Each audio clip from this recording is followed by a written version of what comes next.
Lektion 1: Tipps zum Einkaufen. Hallo Anna, hast du versucht, die Preise in verschiedenen Supermärkten für Lebensmittel zu vergleichen? Hallo John. Ja, das mache ich immer.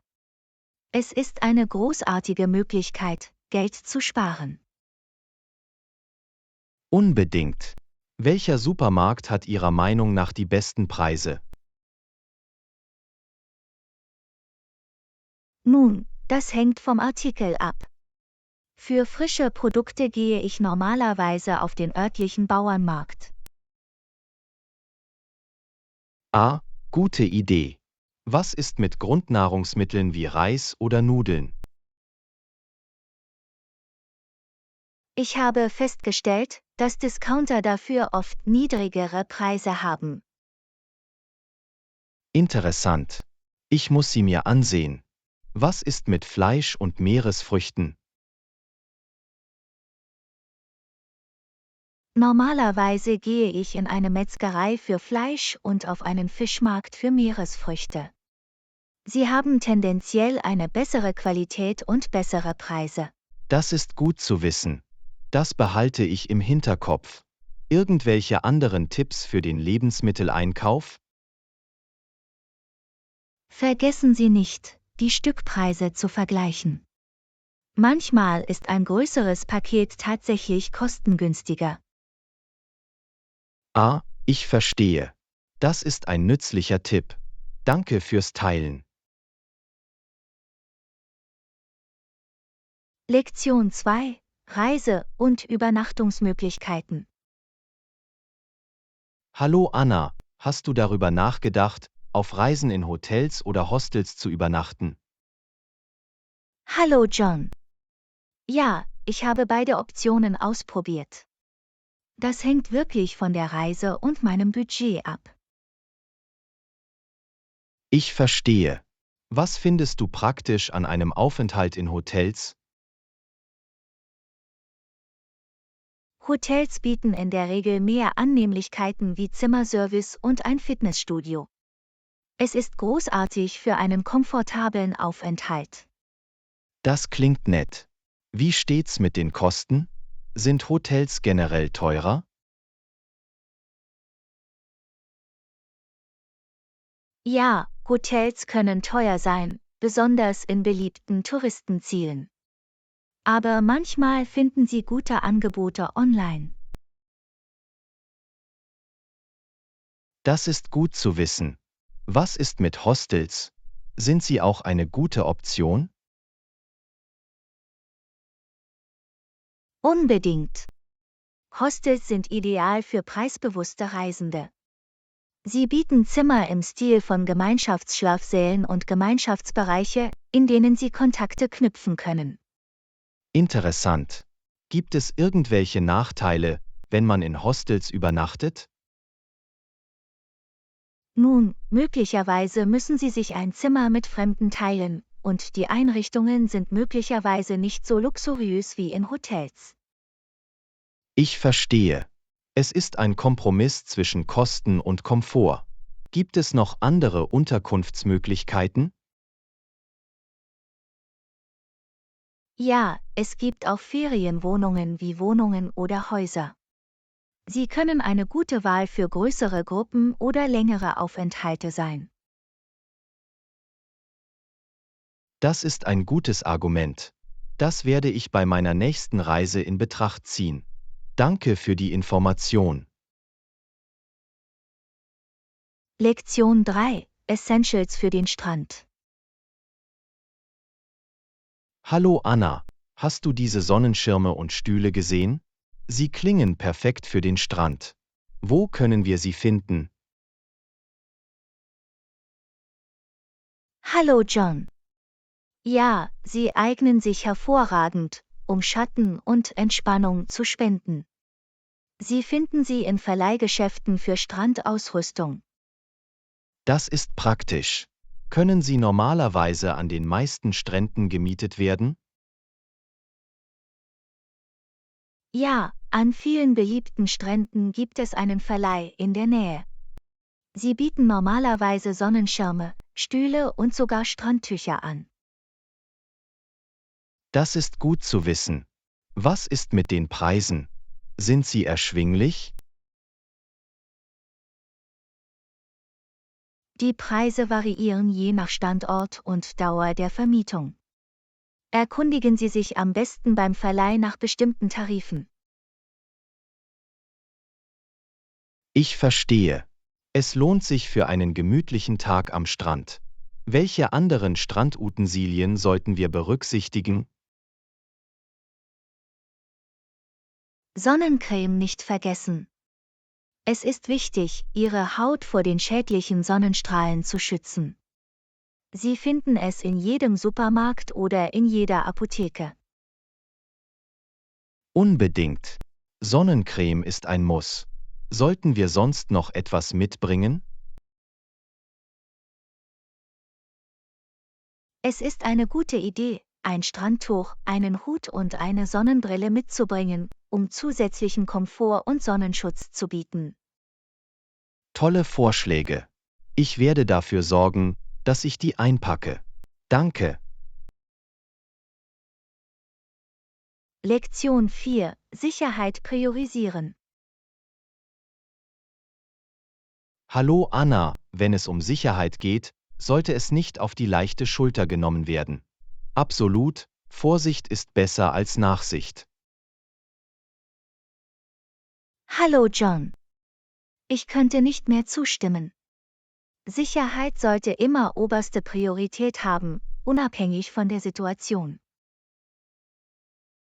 Definitiv. Welche Vorsichtsmaßnahmen können wir treffen, um unsere Sicherheit zu gewährleisten? Eine wichtige Vorsichtsmaßnahme ist, unsere Türen und Fenster zu Hause immer zu verriegeln. Es hilft, Einbrüche zu verhindern. Das ist ein gutes Argument. Was ist mit der persönlichen Sicherheit, wenn wir unterwegs sind? Wir sollten uns unserer Umgebung bewusst sein und vermeiden, alleine in unbekannten oder schlecht beleuchteten Bereichen zu gehen, insbesondere nachts. Kluger Rat. Gibt es irgendwelche Sicherheitsmaßnahmen, die wir auf Reisen berücksichtigen sollten? Ja, es ist wichtig, unsere Wertsachen sicher aufzubewahren und in überfüllten Touristengebieten auf Taschendiebe zu achten. Ich verstehe. Sicherheit ist sowohl zu Hause als auch auf Reisen von entscheidender Bedeutung. Gibt es noch andere Sicherheitstipps, die Sie teilen können? Es ist eine gute Idee, Notfallkontakte in unseren Telefonen zu speichern und sich mit den örtlichen Rettungsdiensten vertraut zu machen. Das ist ein kluger Schachzug. Im Notfall kann es einen großen Unterschied machen, vorbereitet zu sein. Danke fürs Teilen. Lektion 5: Reinigungsmittel. Hallo Anna, wir brauchen etwas Seife und Schwämme zum Reinigen. Ich hole die Seife, während du ein paar Schwämme schnappst. Hallo John. Klingt nach einem Plan. Ich gehe zum Laden und hole ein paar Schwämme.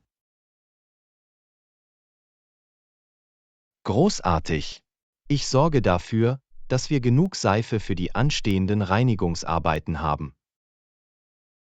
Es ist immer gut, eine Vielzahl von Schwämmen für verschiedene Reinigungszwecke zu haben. Ich wähle ein paar verschiedene Typen. Das ist eine gute Idee. Wir können einen Schwamm für Geschirr und einen anderen zum Reinigen von Oberflächen verwenden. Exakt. Es ist wichtig, sie getrennt aufzubewahren, um die Hygiene aufrechtzuerhalten und Kreuzkontaminationen zu verhindern. Einverstanden. Wir sollten auch das Material des Schwamms berücksichtigen. Einige sind eher für empfindliche Oberflächen geeignet. Absolut. Weiche Schwämme oder Mikrofasertücher eignen sich gut für empfindliche Bereiche wie Glas oder Elektronik. Guter Punkt. Wir möchten beim Reinigen nichts versehentlich zerkratzen oder beschädigen. Und wenn es um Seife geht, sollten wir eine wählen, die effektiv und dennoch schonend für unsere Hände und die Oberflächen ist, die wir reinigen. Ja, es ist wichtig, eine ausgewogene Seife zu finden, die Fett und Schmutz entfernt, ohne zu hart zu wirken. Ich suche nach einer Mehrzweckseife, die für verschiedene Reinigungsarbeiten im Haus verwendet werden kann. Perfekt.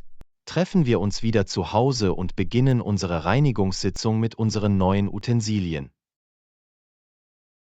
Klingt nach einem Plan. Lass uns unser Zuhause funkeln und glänzen lassen. In der Tat. Es ist an der Zeit, diese Reinigungsaufgaben mit unserer neuen Seife und unseren neuen Schwämmen in Angriff zu nehmen. Lektion 6: Finanzmanagement. Hallo Anna, ich habe in letzter Zeit über unsere Finanzen nachgedacht. Es ist nie zu spät, unser Geld besser zu verwalten. Hallo John. Du hast absolut recht. Die Kontrolle über unsere Finanzen zu übernehmen ist wichtig für eine sichere Zukunft. Ich stimme zu. Haben Sie Tipps, wie wir unser Finanzmanagement verbessern können? Ein wichtiger Schritt ist die Erstellung eines Budgets. Es hilft uns, unsere Einnahmen und Ausgaben im Auge zu behalten, sodass wir fundierte finanzielle Entscheidungen treffen können. Das macht Sinn. Wie können wir sicherstellen, dass wir unser Budget einhalten? Wir können uns finanzielle Ziele setzen und unsere Ausgaben entsprechend priorisieren. Es ist wichtig, unnötige Ausgaben zu vermeiden und sich auf das Sparen zu konzentrieren. Guter Punkt. Apropos Sparen, welche Strategien können wir anwenden, um effektiver zu sparen? Wir können unsere Ersparnisse automatisieren, indem wir jeden Monat automatische Überweisungen auf ein separates Sparkonto einrichten. Automatisierung klingt nach einer klugen Idee. Es nimmt der Versuchung, das Geld auszugeben, bevor man es spart. Exakt.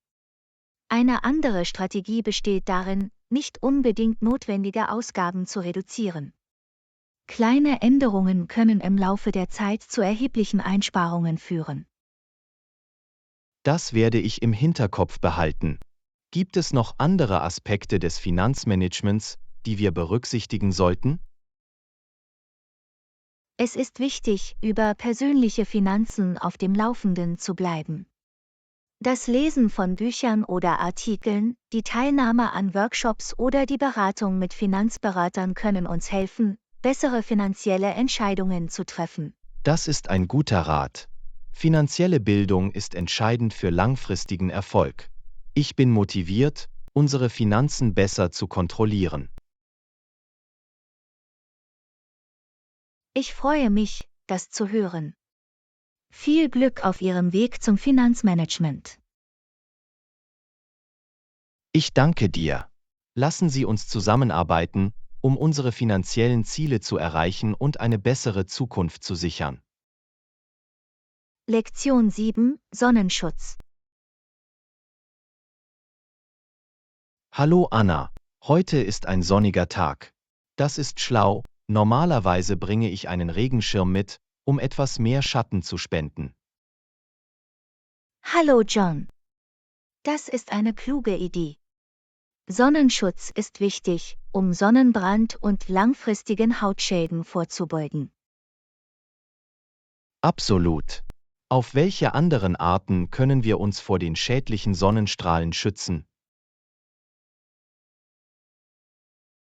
Das Tragen von Sonnenschutzmitteln mit hohem Lichtschutzfaktor ist von entscheidender Bedeutung.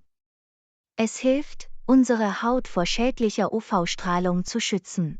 Guter Punkt. Sollen wir Sonnencreme nur auftragen, wenn wir am Strand sind oder die ganze Zeit? Sonnencreme sollte Teil unserer täglichen Routine sein, auch an bewölkten oder kühleren Tagen. UV-Strahlen können immer noch durch Wolken dringen. Das war mir nicht bewusst. Gibt es bestimmte Bereiche, auf die wir beim Auftragen von Sonnenschutzmitteln besonders achten sollten?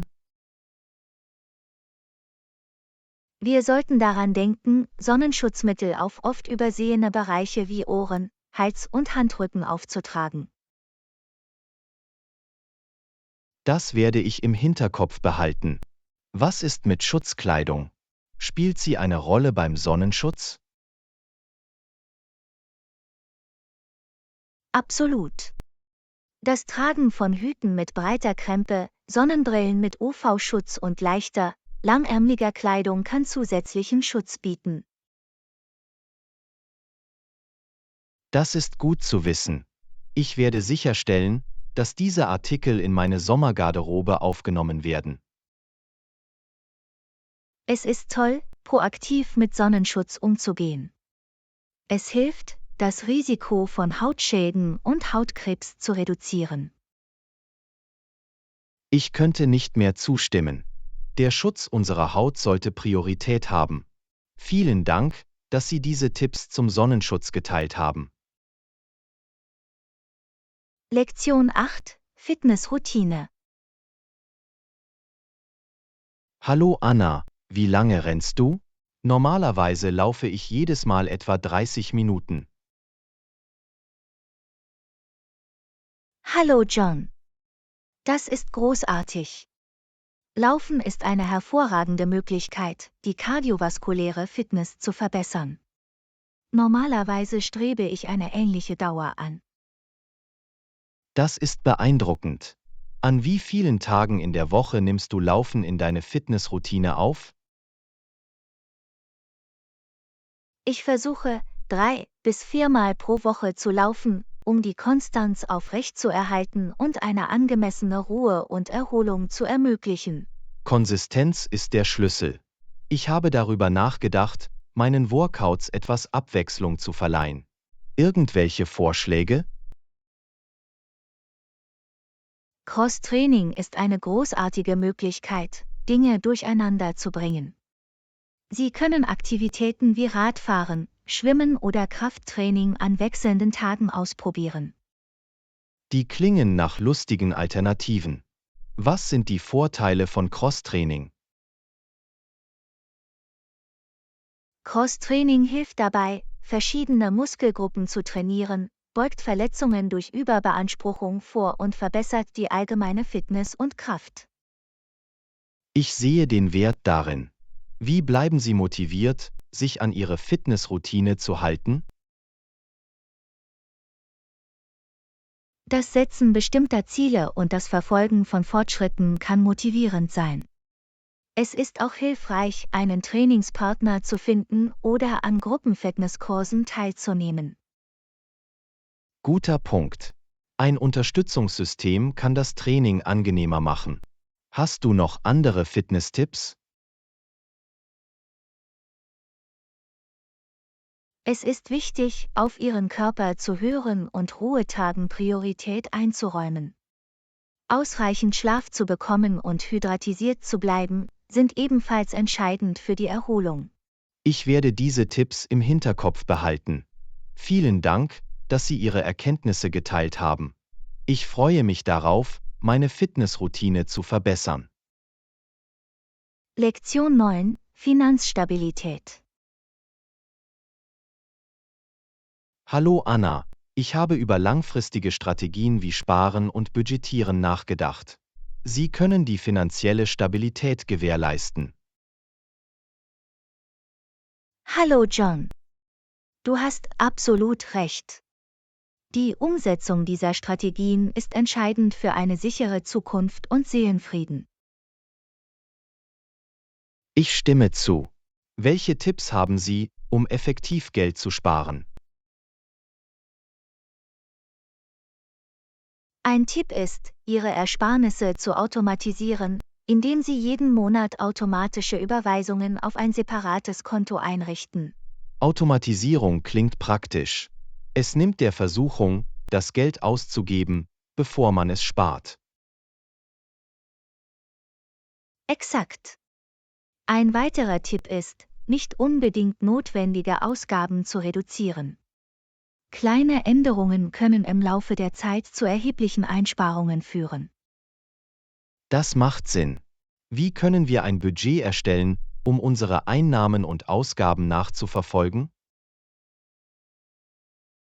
Wir können damit beginnen, alle unsere Einnahmequellen aufzulisten und dann unsere monatlichen Ausgaben zu verfolgen und sie in wesentliche und nicht wesentliche Dinge zu unterteilen. Das ist ein guter Ausgangspunkt. Wie können wir sicherstellen, dass wir unser Budget einhalten?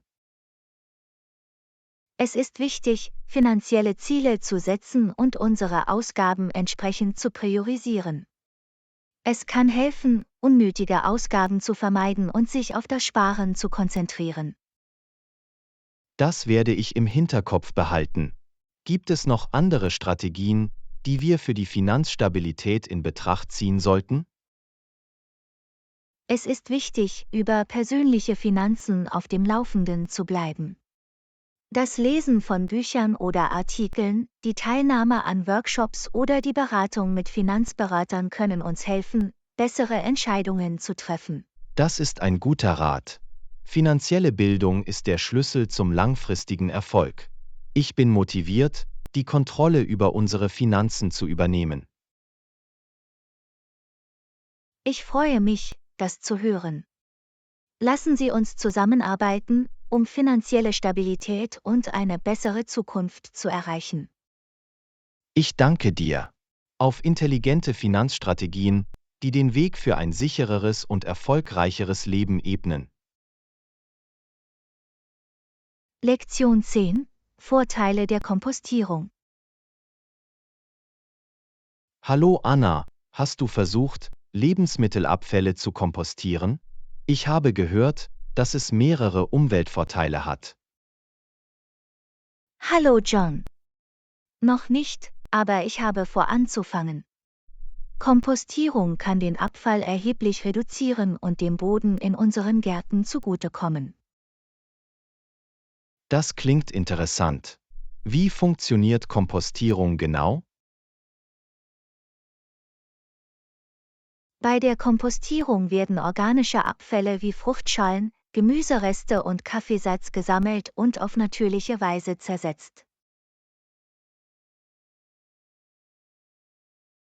Anstatt diese Essensreste wegzuwerfen, können wir sie also in nährstoffreichen Kompost für unsere Pflanzen umwandeln? Genau. Der Kompost wirkt als natürlicher Dünger, reichert den Boden an und fördert ein gesundes Pflanzenwachstum. Das ist unglaublich. Gibt es bestimmte Dinge, die wir vermeiden sollten, zu kompostieren?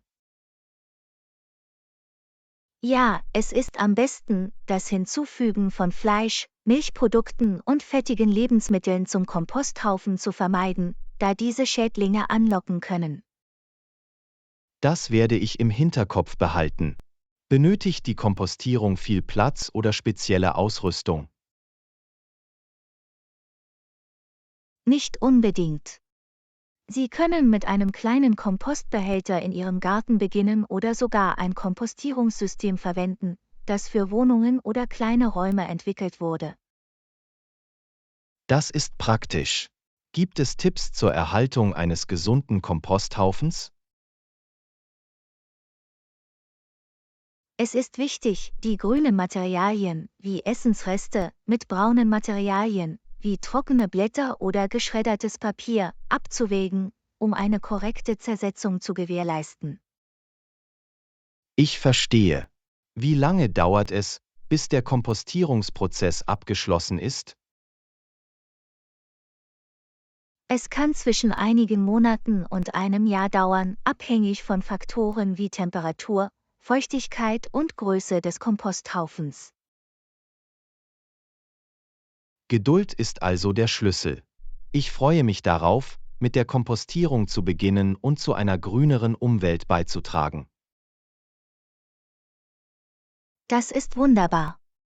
Kompostierung ist eine einfache, aber wirkungsvolle Methode, um Abfall zu reduzieren und unsere Gärten zu pflegen. Lass uns anfangen. Ich danke dir.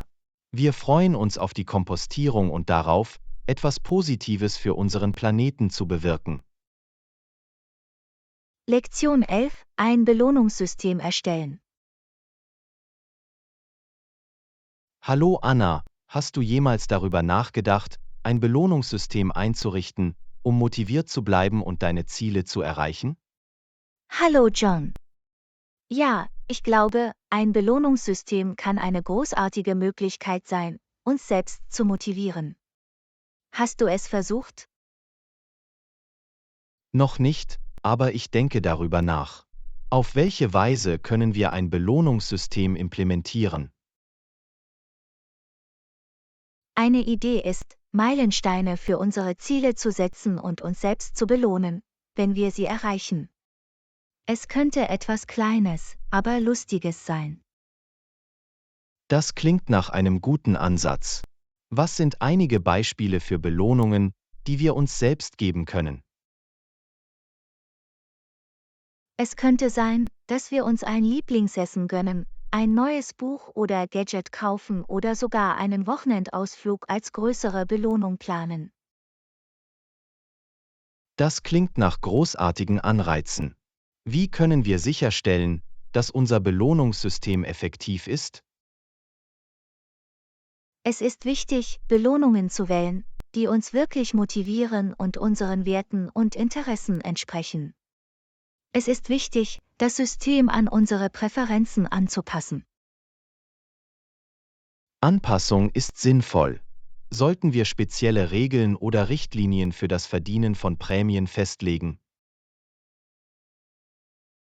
Ja, die Festlegung klarer Kriterien für den Erhalt von Prämien kann das System strukturierter machen und uns helfen, uns auf unsere Ziele zu konzentrieren.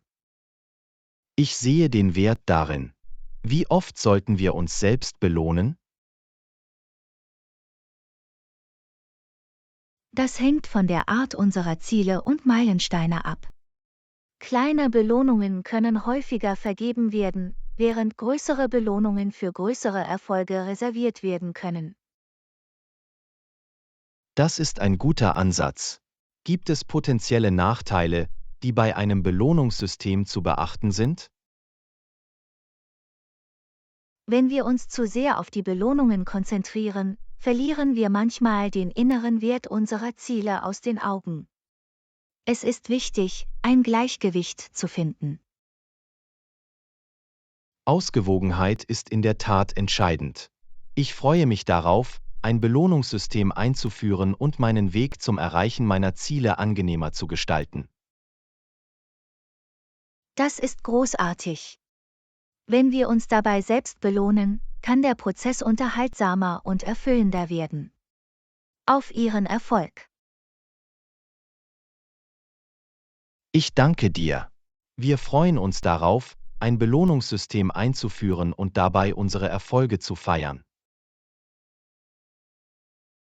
Lektion 12: Pizza machen. Hallo Anna, ich habe in letzter Zeit Lust auf selbstgemachte Pizza. Welche Beläge sollten wir Ihrer Meinung nach hinzufügen? Hallo John. Einverstanden, hausgemachte Pizza klingt köstlich. Vergiss auch den Käse nicht. Sollten wir natürlich auch Gemüse hinzufügen? Unbedingt. Wie wäre es mit etwas geschnittenem Paprika und Champignons? Sie verleihen einen großartigen Geschmack und eine tolle Textur. Das klingt perfekt. Für einen Hauch von Frische können wir auch frische Basilikumblätter hinzufügen. Tolle Idee. Und vielleicht können wir für einen Hauch von Schärfe ein paar rote Paprikaflocken darüber streuen. Das gefällt mir.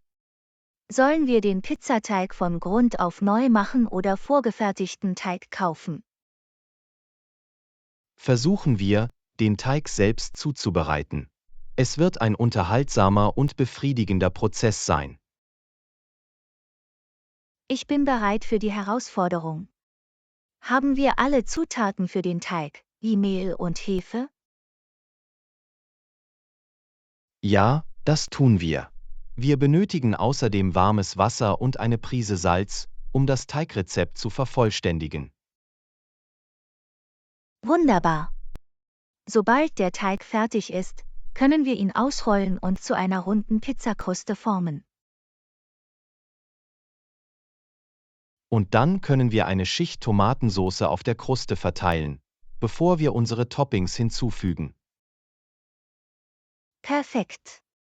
Danach streuen wir eine großzügige Menge Käse darüber und arrangieren dann das Gemüse.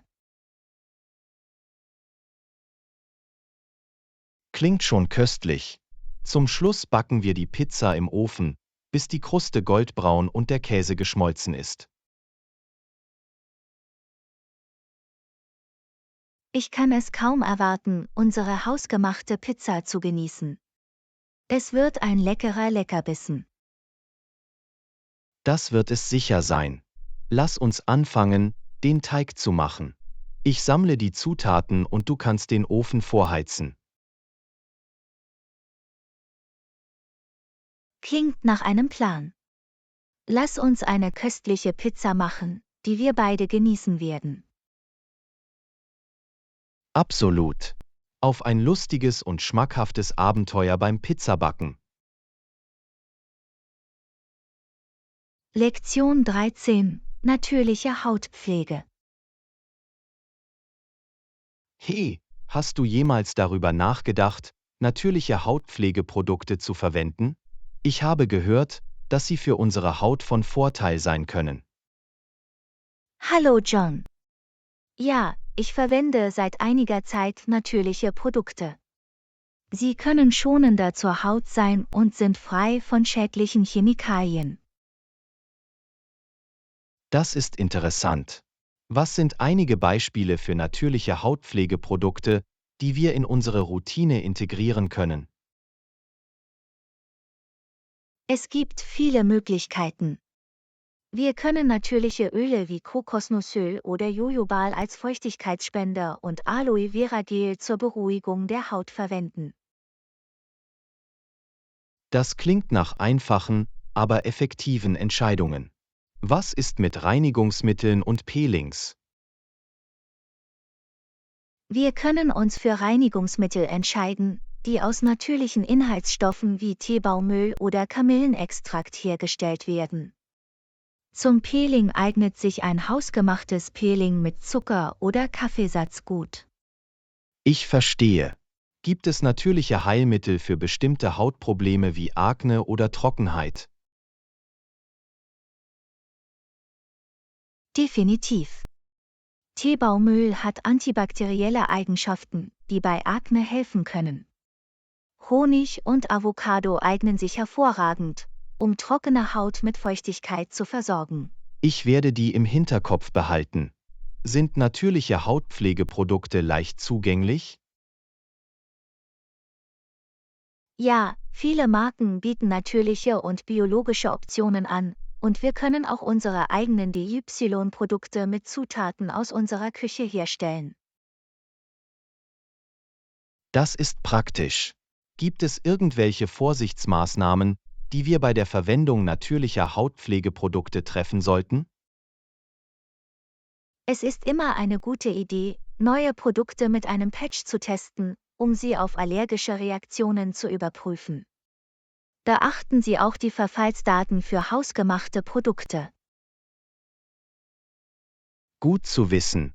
Gibt es besondere Vorteile, die Sie seit der Umstellung auf natürliche Hautpflege bemerkt haben? Persönlich habe ich festgestellt, dass sich meine Haut gesünder und ausgeglichener anfühlt. Natürliche Produkte können dazu beitragen, das allgemeine Erscheinungsbild und die Textur der Haut zu verbessern. Das sind großartige Anreize, natürliche Hautpflege auszuprobieren. Ich werde diese Option auf jeden Fall weiter untersuchen. Das ist wunderbar. Die Pflege unserer Haut mit natürlichen Produkten ist ein pflegender und achtsamer Ansatz. Auf gesunde Haut. Ich danke dir. Auf natürliche Hautpflege und darauf, die Vorteile für unsere Haut zu nutzen. Lektion 14: Lebendige Farben entdecken. Hallo Anna, ich war in letzter Zeit bunt gelaunt. Ich mag lebendige Farben, also werde ich nach etwas Buntem suchen. Irgendwelche Vorschläge? Hallo John. Das klingt aufregend. Wenn Sie lebendige Farben in Ihre Garderobe integrieren möchten, könnten Sie versuchen, auffällige Teile wie eine helle Bluse oder einen farbenfrohen Schal hinzuzufügen. Das ist eine tolle Idee. Ich werde auf jeden Fall nach einigen auffälligen Stücken suchen, um meine Outfits aufzuwerten. Was ist mit Accessoires? Accessoires sind eine fantastische Möglichkeit, Farbakzente zu setzen. Sie können farbenfrohe Ohrringe, eine auffällige Uhr oder sogar einen farbenfrohen Gürtel ausprobieren, um Ihren Look aufzupeppen. Mir gefällt die Idee, Accessoires zu verwenden, um ein Statement abzugeben. Gibt es bestimmte Farben, die du besonders lebendig findest? Es hängt von den persönlichen Vorlieben ab, aber Farben wie Rot, Gelb, Königsblau und Smaragdgrün werden oft als lebendig und auffällig angesehen. Das sind einige auffällige Farben. Ich werde sie beim Einkaufen im Hinterkopf behalten. Was ist mit der Inneneinrichtung? Irgendwelche Vorschläge, um meinem Wohnraum lebendige Farben zu verleihen? Absolut. Sie können lebendige Farben in Kissen, Teppichen oder sogar Kunstwerken einfließen lassen. Erwägen Sie, eine Wand oder ein Gemälde mit farbenfrohen Akzenten hinzuzufügen, um einen Blickfang im Raum zu schaffen.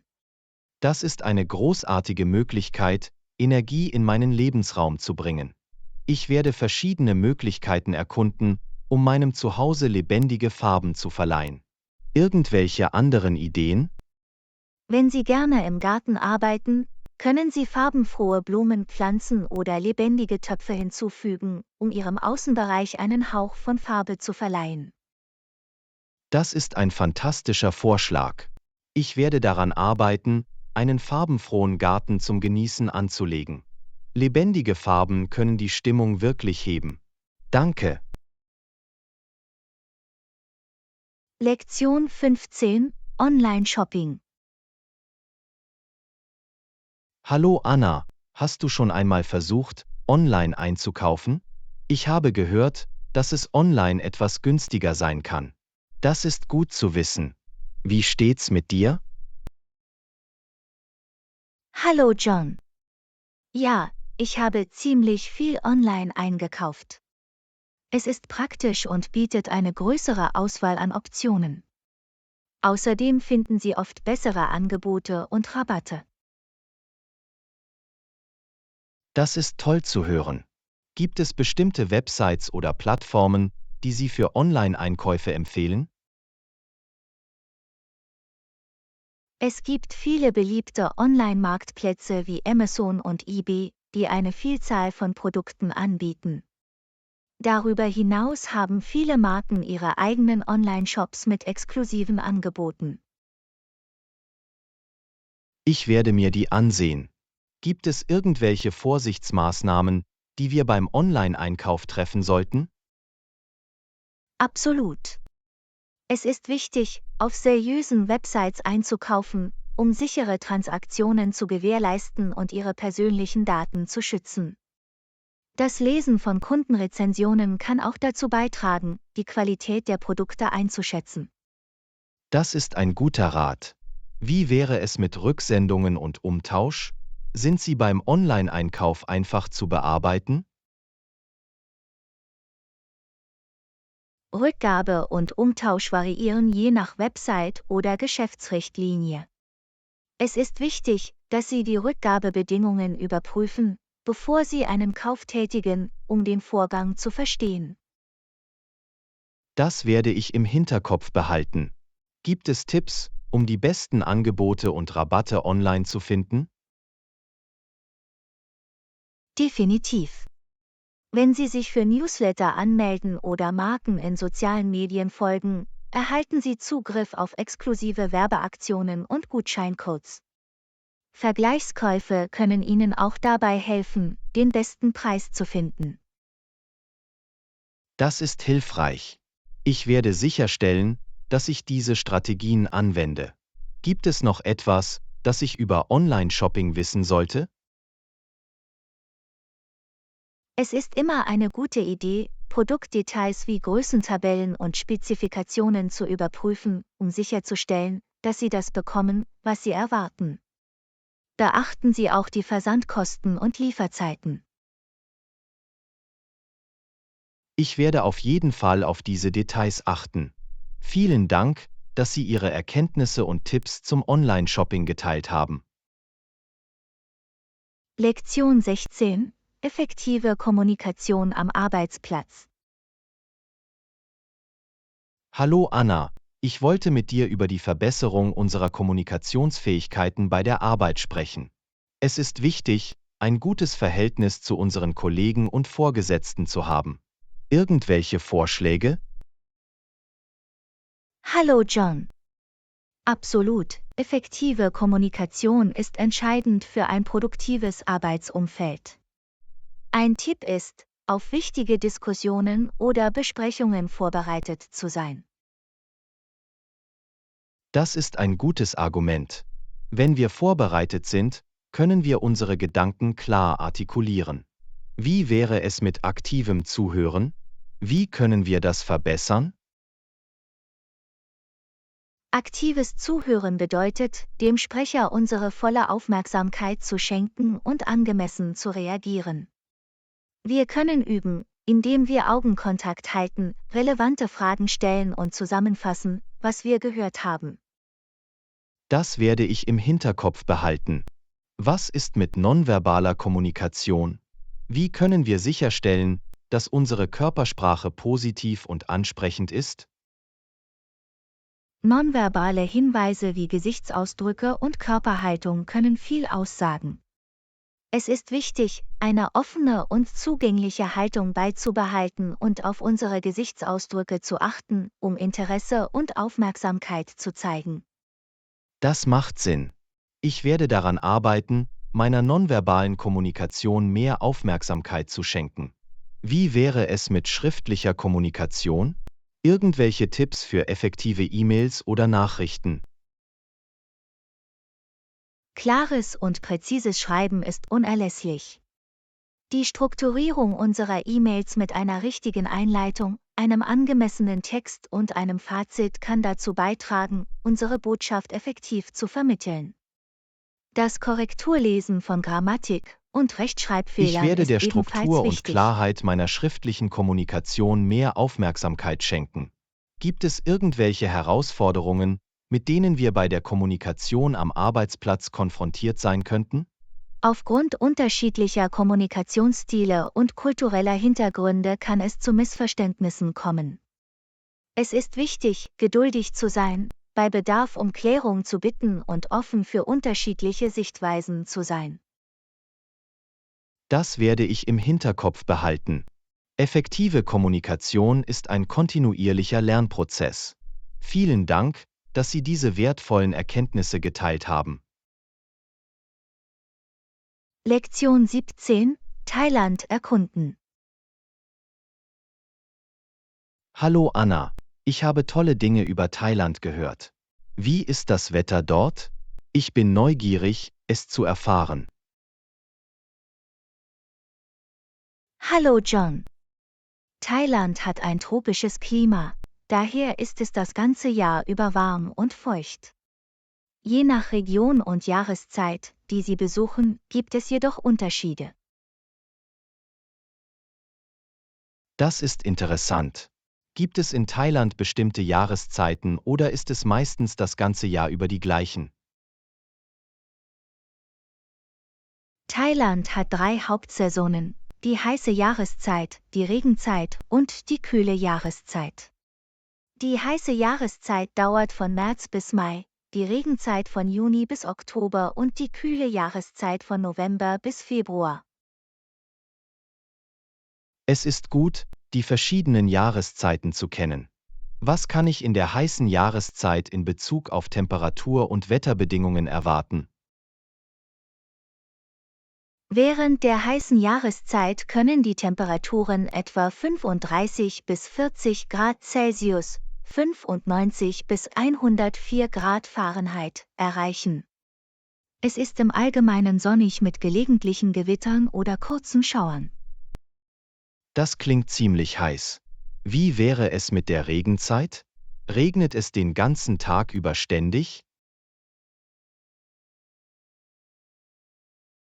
In der Regenzeit ist mit häufigen Regenschauern zu rechnen, oft am Nachmittag oder Abend. Es ist eine gute Idee, einen Regenschirm oder Regenmantel mitzunehmen. Trotz des Regens gibt es immer noch viele Sonnentage. Ich werde sicherstellen, dass ich entsprechend packe, wenn ich während der Regenzeit komme. Was ist mit der kühlen Jahreszeit? Ist es im Vergleich zu den anderen Jahreszeiten deutlich kühler? Ja, die kühle Jahreszeit bringt mildere Temperaturen zwischen 20 und 30 Grad Celsius, 68 bis 86 Grad Fahrenheit. Es ist im Allgemeinen sonnig und weniger feucht, was es zu einer beliebten Zeit für Touristen macht. Das klingt nach einer angenehmen Zeit, um Thailand zu erkunden. Gibt es bestimmte Regionen oder Städte, die du empfehlen würdest zu besuchen? Bangkok, die Hauptstadt, bietet eine lebendige Mischung aus Kultur, Essen und Attraktionen. Chiang Mai im Norden ist bekannt für seine Tempel und wunderschönen Landschaften. Phuket und Krabi im Süden bieten atemberaubende Strände und Inseln. Diese Orte klingen fantastisch. Ich werde auf jeden Fall erwägen, sie zu besuchen.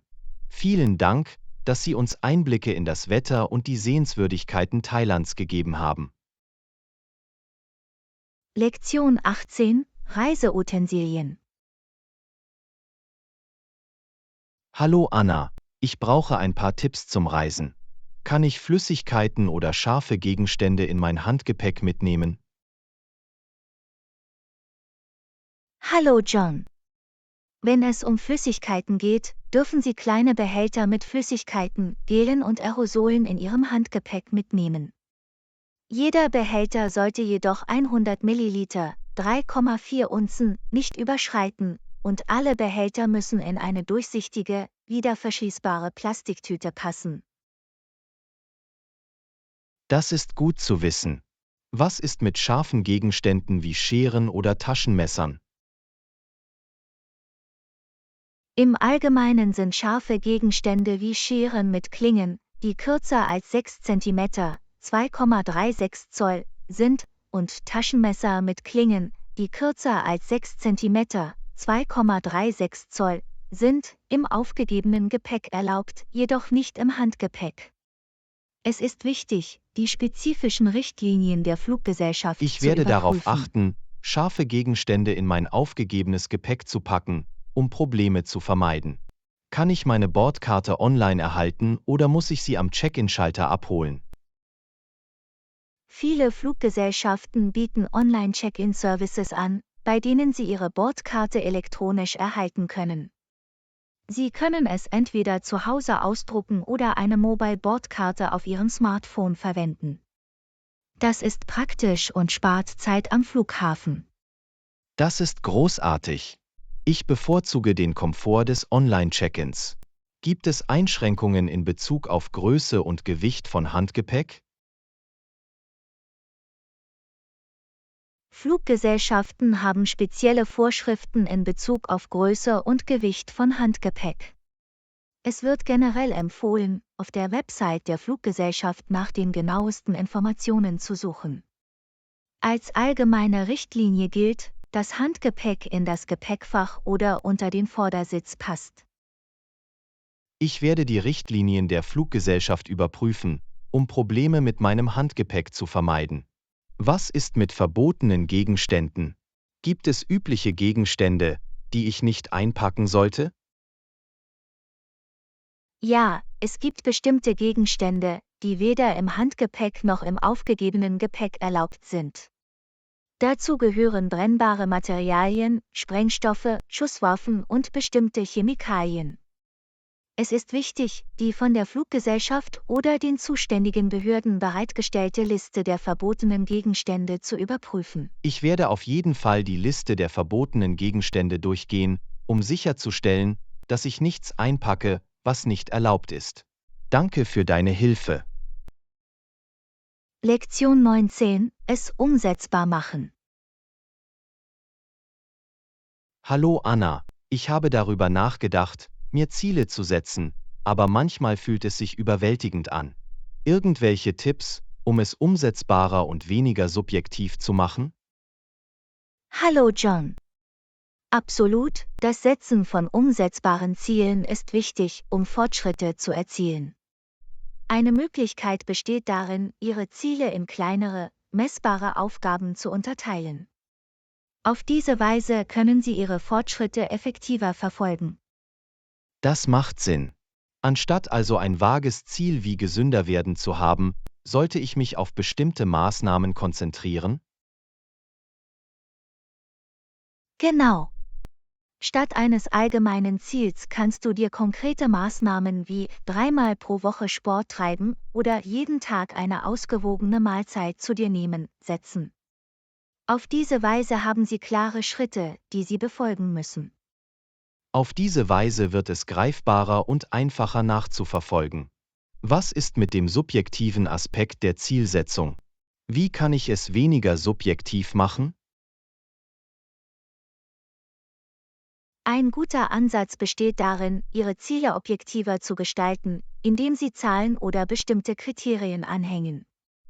Anstatt beispielsweise zu sagen, verbessere meine Kommunikationsfähigkeiten, kannst du dir zum Ziel setzen, eine Präsentation ohne Notizen zu halten. Das ist eine tolle Idee. Indem ich bestimmte Kriterien hinzufüge, kann ich meinen Fortschritt messen und wissen, wann ich das Ziel erreicht habe. Gibt es noch andere Strategien, um Ziele umsetzbarer zu machen? Eine andere Strategie besteht darin, Fristen für Ihre Ziele festzulegen. Termine vermitteln ein Gefühl der Dringlichkeit und helfen Ihnen, motiviert zu bleiben. Wenn Sie Ihre Ziele in kleinere Fristen aufteilen, können Sie sie auch leichter handhaben. Das Setzen von Fristen klingt effektiv. Es verleiht ein Gefühl der Rechenschaftspflicht und hilft, den Fokus aufrechtzuerhalten. Ich werde das auf jeden Fall in meinen Zielsetzungsprozess einbeziehen. Danke. Du bist willkommen. Denken Sie daran, dass es wichtig ist, Ihre Ziele regelmäßig zu überprüfen und bei Bedarf anzupassen. Flexibilität ist der Schlüssel zum Erfolg. Absolut, flexibel zu sein, ermöglicht eine Anpassung im Laufe der Zeit. Wir freuen uns darauf, umsetzbare Ziele zu setzen und Fortschritte bei der Erreichung unserer Ziele zu erzielen. Lektion 20: Strategien anpassen. Hallo Anna, ich habe über unsere Geschäftsstrategien nachgedacht. Sollten wir sie anpassen, wenn man bedenkt, dass es sich um einen wachsenden Markt handelt? Hallo John. Absolut, in einem dynamischen und wachsenden Markt ist es entscheidend, unsere Strategien anzupassen, um wettbewerbsfähig zu bleiben. Wir müssen unseren Ansatz kontinuierlich überprüfen und anpassen. Das ist wahr. Wie können wir also feststellen, ob unsere aktuellen Strategien immer noch wirksam sind? Eine Möglichkeit besteht darin, Markttrends und Kundenfeedback zu analysieren. Indem wir den Markt beobachten und unseren Kunden zuhören, können wir Bereiche identifizieren, in denen unsere Strategien möglicherweise angepasst werden müssen. Das macht Sinn. Es ist wichtig, mit dem Markt Schritt zu halten und die sich ändernden Bedürfnisse unserer Kunden zu verstehen. Welche Indikatoren signalisieren die Notwendigkeit einer Strategieanpassung? Sinkende Umsätze, verstärkter Wettbewerb oder veränderte Kundenpräferenzen sind mögliche Indikatoren. Diese Anzeichen deuten darauf hin, dass unsere aktuellen Strategien möglicherweise nicht mehr so effektiv sind wie zuvor. Ich stimme zu.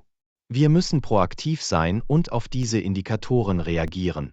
Welche Schritte sollten wir also ergreifen, sobald wir den Anpassungsbedarf erkannt haben? Zunächst sollten wir eine gründliche Analyse unserer aktuellen Strategien und ihrer Ergebnisse durchführen. Anschließend können wir Bereiche identifizieren, in denen Verbesserungen möglich sind, und neue Ansätze entwickeln, um der sich ändernden Marktdynamik gerecht zu werden. Das klingt nach einem umfassenden Ansatz. Wir sollten einen datengesteuerten Ansatz verfolgen, um zu verstehen, was funktioniert und was nicht. Gibt es Risiken, die mit der Anpassung von Strategien verbunden sind? Ja, es gibt Risiken wie potenzielle Störungen und den Bedarf an zusätzlichen Ressourcen. Das Risiko, sich nicht anzupassen und in einem wachsenden Markt ins Hintertreffen zu geraten, kann jedoch noch größer sein. Das ist ein berechtigtes Argument. Die Risiken einer Stagnation überwiegen die Risiken der Anpassung. Nutzen wir die Gelegenheit, uns weiterzuentwickeln und zu wachsen. Vielen Dank für Ihre Erkenntnisse. Lektion 21: Einkaufstherapie, Kleidung einkaufen. Hallo Anna, hast du deine Einkäufe gemacht? Ja, ich habe ein paar Klamotten gekauft. Hallo John. Das ist großartig. Kleidung einkaufen kann Spaß machen. Was hast du bekommen? Ich habe eine stylische Jeans und ein paar trendige T-Shirts gekauft. Ich wollte meine Garderobe auf den neuesten Stand bringen. Gute Entscheidungen. Es ist immer gut, vielseitige Teile wie Jeans und T-Shirts zu haben, die sich leicht kombinieren lassen. Absolut.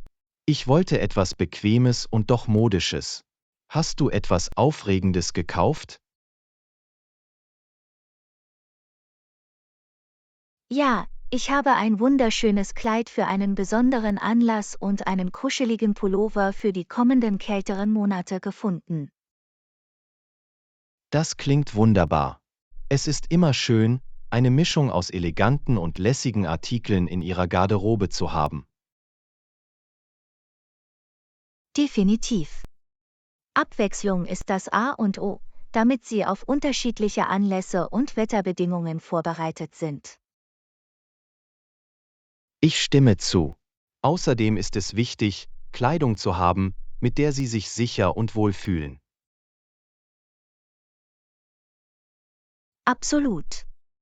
Wenn Sie sich in dem, was Sie tragen, wohlfühlen, steigert das Ihr Selbstwertgefühl und Ihre allgemeine Stimmung. Das ist so wahr. Es ist erstaunlich, wie Kleidung unsere Emotionen beeinflussen kann und wie wir uns der Welt präsentieren. In der Tat. Mode ist eine Form der Selbstdarstellung. Es ermöglicht uns, unsere Persönlichkeit und unseren Stil zu präsentieren. Definitiv. Und mit den wechselnden Jahreszeiten ist es eine großartige Zeit, um neue Modetrends zu erkunden und mit verschiedenen Looks zu experimentieren. Absolut. Es ist aufregend, die neuen Kollektionen zu sehen und Stücke zu finden, die zu Ihrem persönlichen Stil passen. Ich könnte nicht mehr zustimmen. Es ist, als würde man durch Modeentscheidungen eine neue Seite von sich selbst entdecken. Das ist das Schöne an Mode. Sie entwickelt sich ständig weiter und ermöglicht es uns, uns ständig neu zu erfinden. Und es geht nicht nur um die Kleidung selbst. Es geht auch um das Erlebnis, einzukaufen und versteckte Juwelen zu entdecken. Du hast recht. Den perfekten Artikel zu finden oder auf ein tolles Angebot zu stoßen, kann ziemlich aufregend sein. Es trägt definitiv zum Nervenkitzel beim Einkaufen bei. Es ist, als würde man sich auf eine Schatzsuche begeben.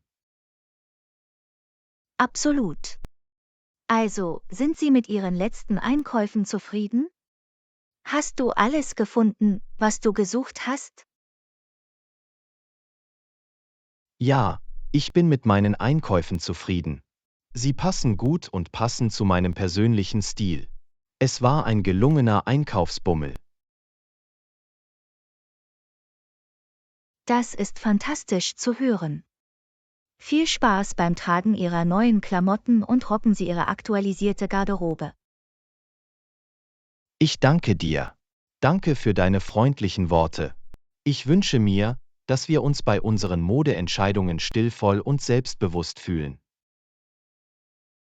Lektion 22. Ruhige Räume, ein aufgeräumtes Zuhause schaffen. Hallo Anna, ich hatte einen Gedanken. Das ist eine großartige Idee. Ein aufgeräumtes Zuhause kann so viel Ruhe und Harmonie bringen. Hallo John. Ich könnte nicht mehr zustimmen. Wenn unsere Umgebung organisiert und übersichtlich ist, wirkt sich das positiv auf unser Wohlbefinden aus. Definitiv. Es ist erstaunlich, wie ein sauberer und aufgeräumter Raum zu einem Gefühl von Ruhe und Klarheit beitragen kann. Absolut. Es ermöglicht uns, uns besser zu konzentrieren, reduziert Stress und schafft eine einladendere Umgebung. Das ist so wahr. Mir ist aufgefallen, dass ich mich motivierter und produktiver fühle, wenn mein Raum aufgeräumt ist. Es ist unglaublich, wie unsere äußere Umgebung unseren inneren Zustand beeinflusst. Ein aufgeräumtes Zuhause fördert einen friedlichen Geist. In der Tat. Haben Sie also Tipps, wie Sie für einen aufgeräumten Wohnraum sorgen können?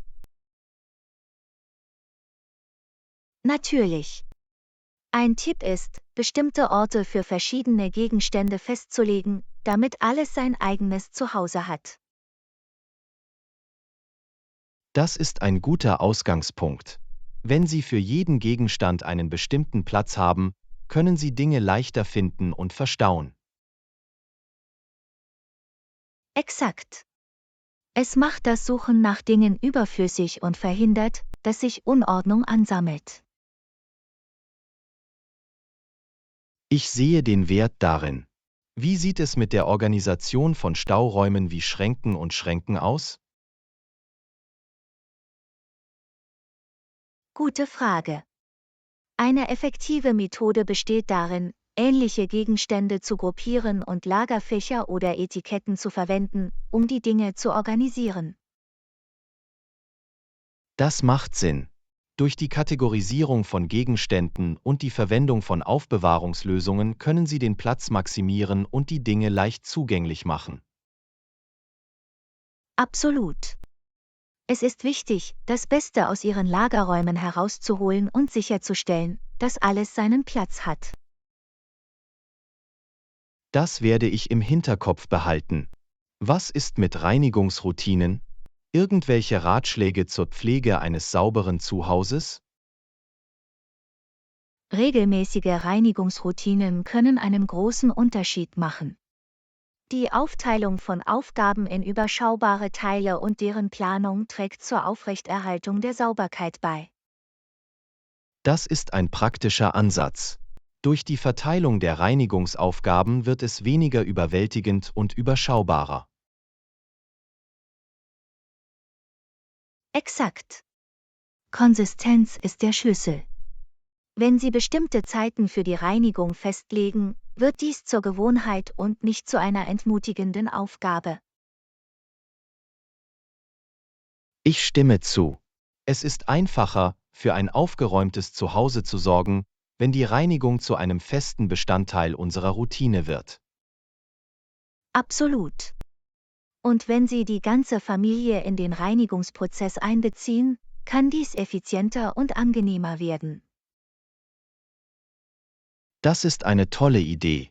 Die gemeinsame Verantwortung zu teilen und sie zu einer Teamleistung zu machen, fördert das Gefühl, gemeinsam Verantwortung zu übernehmen und etwas zu erreichen. Definitiv. Außerdem ist es eine großartige Gelegenheit, Zeit miteinander zu verbringen und sich gleichzeitig um das Zuhause zu kümmern. Mir gefällt die Idee, das Putzen in eine bindende Aktivität zu verwandeln. Das verleiht dem Prozess einen positiven Aspekt. Ich freue mich, dass du das denkst.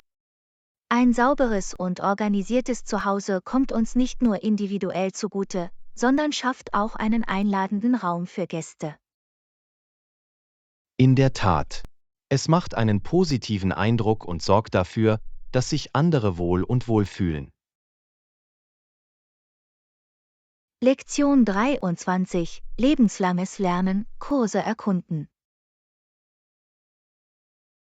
Hallo Anna, hast du in letzter Zeit Kurse besucht? Ich plane, mich bald einzuschreiben. Hallo John. Das ist fantastisch. Kontinuierliches Lernen ist immer eine gute Idee. Welche Art von Kursen ziehen Sie in Betracht? Ich denke darüber nach, mich für einen Fotokurs anzumelden. Ich war schon immer daran interessiert, Momente durch die Linse festzuhalten. Das klingt wunderbar. Fotografie ist eine fantastische Möglichkeit, Kreativität auszudrücken und die Welt um uns herum zu erkunden. Absolut. Außerdem kann das Erlernen der richtigen Techniken und der richtigen Komposition meine fotografischen Fähigkeiten auf die nächste Stufe heben. Definitiv.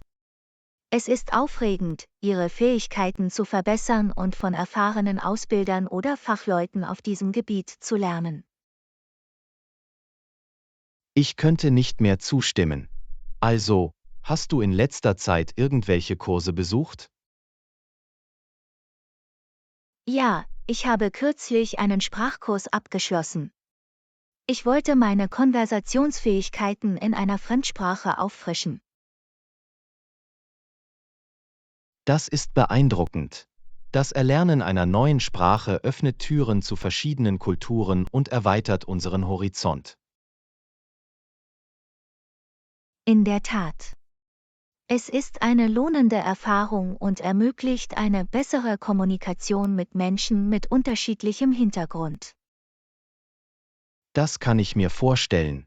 Sprachkenntnisse sind sowohl im persönlichen als auch im beruflichen Umfeld wertvoll. Absolut. Es hilft, Verbindungen aufzubauen, fördert das Verständnis und kann sogar zu neuen Möglichkeiten führen. Das ist so wahr. Also, welche Faktoren berücksichtigen Sie bei der Wahl eines Kurses? Ein wichtiger Faktor ist die Ausrichtung des Kurses auf Ihre Interessen und Ziele. Es ist wichtig, dass Sie sich mit Leidenschaft für das, was Sie lernen, interessieren. Ich stimme zu. Ein echtes Interesse an dem Thema fördert die Motivation und macht die Lernerfahrung angenehmer.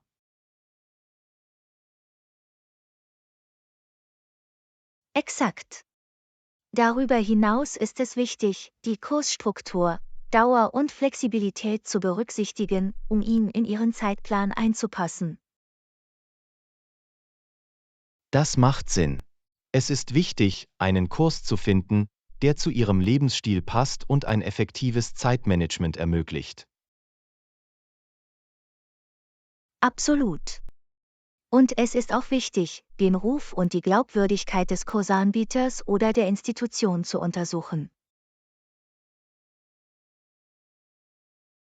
Ich sehe den Wert darin. Die Sicherstellung, dass der Kurs von qualifizierten Lehrern unterrichtet wird, verbessert die Lernerfahrung. Definitiv. Sie möchten von Experten lernen, die Ihnen wertvolle Einblicke und Anleitungen geben können. Ich werde diese Faktoren bei der Auswahl eines Kurses berücksichtigen. Es ist wichtig, eine fundierte Entscheidung zu treffen. Absolut. Und denken Sie daran, Lernen ist eine lebenslange Reise. Es ist nicht auf formale Bildung beschränkt, sondern erstreckt sich auf verschiedene Erfahrungen. Du hast recht. Lernen kann auf unterschiedliche Weise geschehen, von Kursen über Workshops, Bücher bis hin zu alltäglichen Interaktionen. Lektion 24. Fernwehabenteuer, Tipps für einen erfolgreichen Roadtrip. Hallo Anna, ich plane bald einen Roadtrip. Irgendwelche Tipps für eine erfolgreiche Reise? Hallo John. Das klingt aufregend. Autoreisen können viel Spaß machen. Ein Tipp ist, Ihre Route und Stopps im Voraus zu planen. Guter Punkt. Es ist wichtig, die Reise zu planen und zu wissen, wo Sie sich ausruhen, essen und Sehenswürdigkeiten besuchen können. Absolut. Es trägt dazu bei, ein reibungsloses und angenehmes Reiseerlebnis ohne Überraschungen in letzter Minute zu gewährleisten.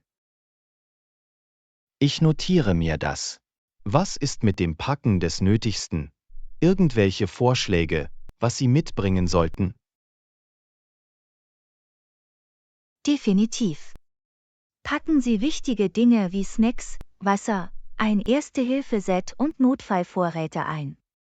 Vergiss auch nicht eine gute Playlist.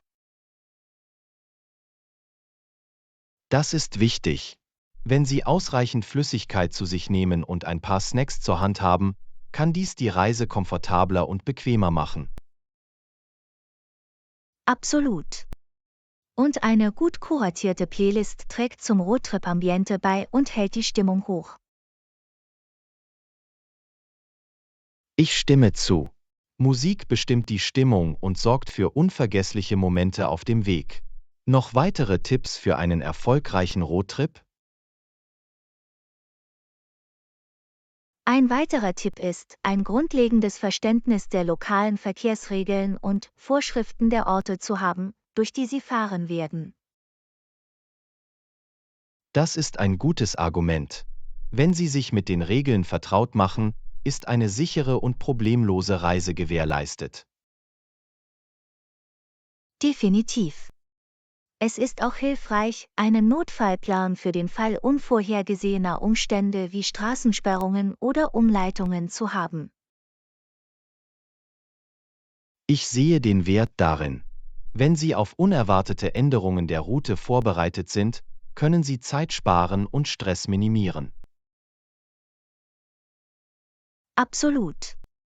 Halten Sie außerdem etwas Bargeld für Mautgebühren, Parken oder andere Situationen bereit, in denen Kartenzahlungen möglicherweise nicht akzeptiert werden. Das ist ein praktischer Tipp. Bargeld als Reserve zu haben, vermeidet jegliche Unannehmlichkeiten während der Reise. Genau. Und vergessen Sie nicht, die Reise selbst zu genießen. Machen Sie Pausen, bewundern Sie die Landschaft und schaffen Sie bleibende Erinnerungen. Ich könnte nicht mehr zustimmen. Es geht nicht nur darum, das Ziel zu erreichen, sondern auch die Momente auf dem Weg zu genießen. Exakt. Roadtrips bieten ein einzigartiges Gefühl von Freiheit und Abenteuer. Genießen Sie das Erlebnis in vollen Zügen. Ich werde all diese Tipps im Hinterkopf behalten. Danke, dass du deine Weisheit geteilt hast. Ich freue mich auf meinen bevorstehenden Roadtrip. Lektion 25. Adventure Essentials, Packen für eine Reise. Hallo Anna, ich bereite mich auf unsere bevorstehende Reise vor. Sollten wir ein Erste-Hilfe-Set beilegen? Hallo John. Absolut. Es ist immer ratsam, ein Erste-Hilfe-Set für unerwartete Situationen griffbereit zu haben. Das macht Sinn. Sicherheit sollte Priorität haben. Ich kümmere mich darum und sorge dafür, dass es gut bestückt ist. Großartig. Welche anderen Dinge sollten wir außer dem Erste-Hilfe-Kasten für unser Abenteuer einpacken? Wir sollten die Wetterbedingungen berücksichtigen und entsprechend packen. Mehrlagige Kleidung ist immer eine gute Idee. Definitiv. Durch das Layering können wir uns an wechselnde Temperaturen anpassen und sorgen dafür, dass wir uns während der gesamten Reise wohlfühlen. Richtig. Und vergessen Sie nicht, wichtige Dinge wie Toilettenartikel, Sonnencreme und Insektenschutzmittel für Outdoor-Aktivitäten zu verwenden.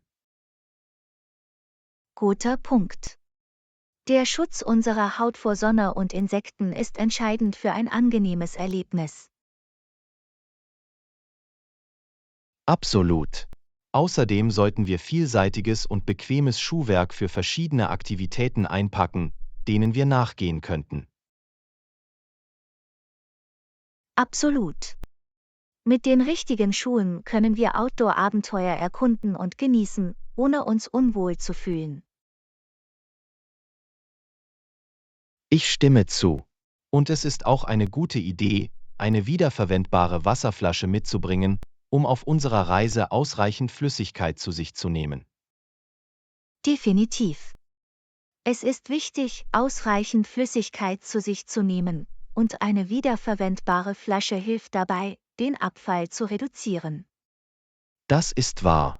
Oh, und vergessen wir nicht die notwendigen Dokumente wie Ausweis, Reiseversicherung und Kopien wichtiger Informationen. Absolut. Die Organisation und Zugänglichkeit unserer Dokumente gewährleistet ein reibungsloses Reiseerlebnis. Richtig. Wir sollten auch ein paar Snacks und Unterhaltung für die Reise einpacken, wie Bücher oder tragbare Spiele. Gute Idee. Snacks und Unterhaltung griffbereit zu haben, hält uns auf langen Strecken voller Energie und Unterhaltung. Exakt. Und zu guter Letzt sollten wir eine Kamera nicht vergessen, um all die schönen Momente und Landschaften festzuhalten. Oh, absolut. Eine Kamera hilft uns, Erinnerungen zu bewahren und unsere Erfahrungen mit anderen zu teilen. Ich bin froh, dass wir auf derselben Seite sind. Mit all diesen wichtigen Dingen wird unsere Reise sowohl angenehm als auch sicher sein.